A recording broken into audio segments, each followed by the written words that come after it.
Hey everybody, it's Chris and I'm back to do another pour with you today. So I had watched a video that Julie Cutts had done, and I think it was the Caribbean pour, and I was like so inspired by the colors. They're definitely different colors than I would have ever put together.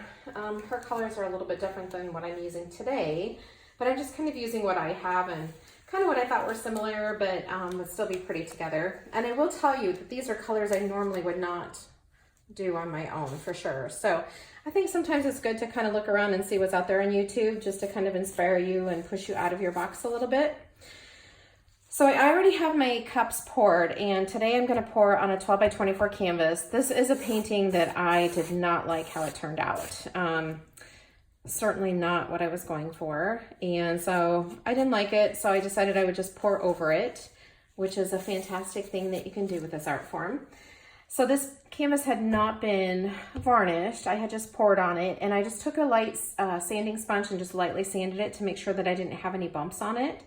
And then I spritzed it down with Windex, wiped it down, and then let it dry. So that's the canvas we're gonna pour on today. As I said, I'm kind of inspired by the colors that Julie had done, and I've already got my paints layered in my cup. So the colors that I'm using today are bright aqua green. This is a Liquitex Basics paint. I'm also using Mineral Blue, which is a Soho Urban Artist paint, I believe is the brand of it. I'm also using the Artist Loft White. All of my paints have been mixed with my pouring medium. Then I'm also using the Cadmium Yellow Deep. This is a Liquitex Basics paint as well. And then the last color that I have is a Master's Touch from Hobby Lobby called Vermilion. So as I said, the paints have been mixed with my pouring medium.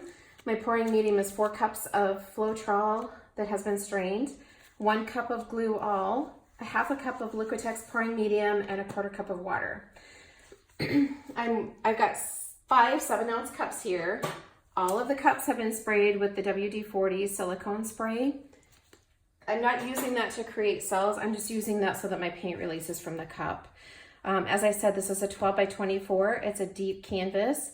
So I'm hoping I have about 25 ounces of paint here. I'm just gonna go ahead and flip these over. I did go ahead and pour them just so that you don't have to watch me pour paint.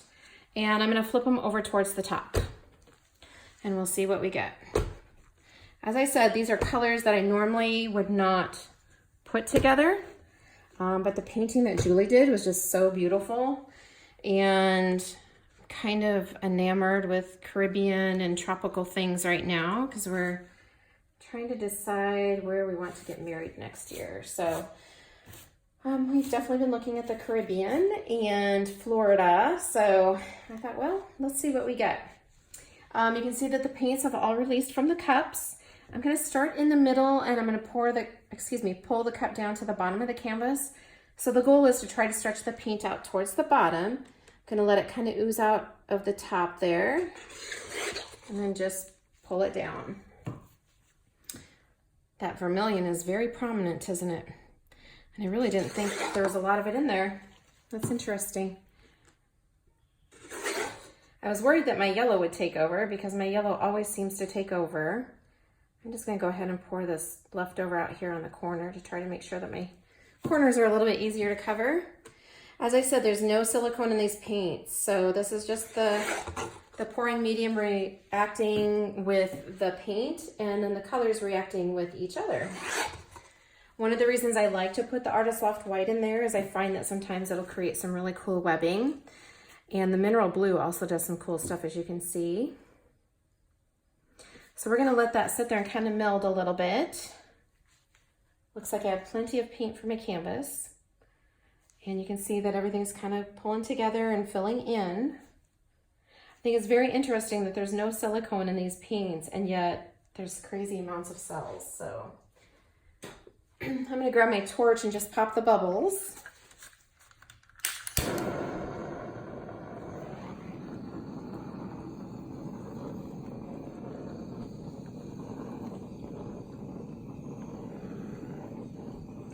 As I said, these are definitely different colors than I would normally pour with, so I think it's good to kind of challenge yourself to do something different. I'm not sure how Caribbean it looks, but maybe as we stretch it out, it'll get a little more Caribbean.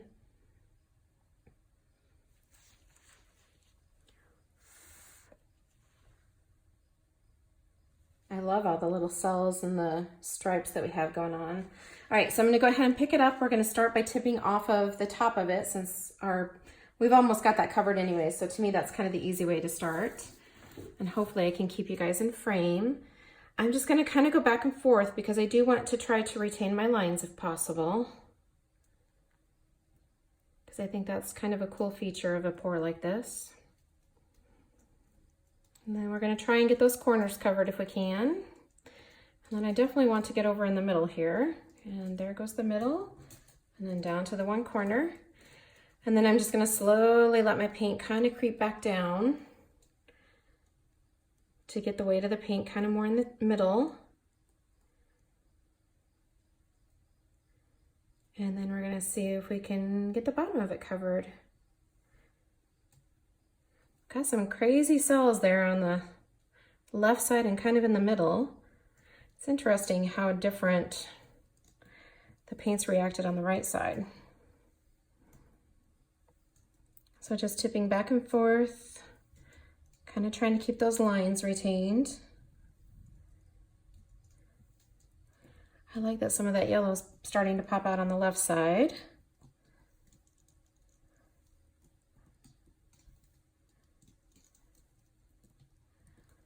Just need to try to get that left corner covered. There we go.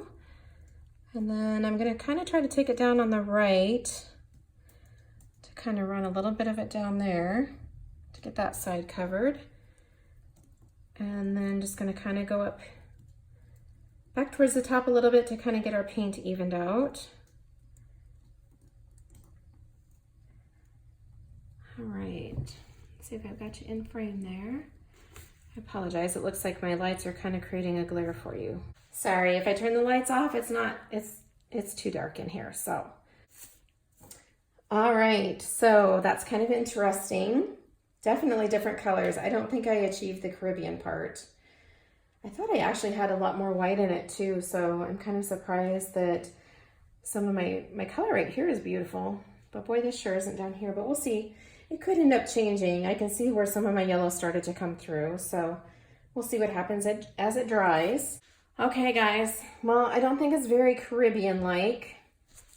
The colors are kind of unique though, and I think it's still a pretty painting.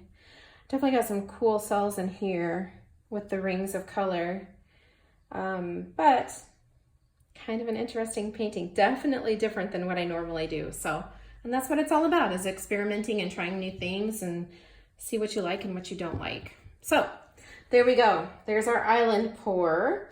Parts of it I think are very islandish, other parts not so much, but that's okay. Sometimes we just kind of have to go with the flow and see what happens. If you have any questions, please let me know. Thank you so much for watching today. Please make sure that you like and subscribe and have a fantastic day. Bye-bye.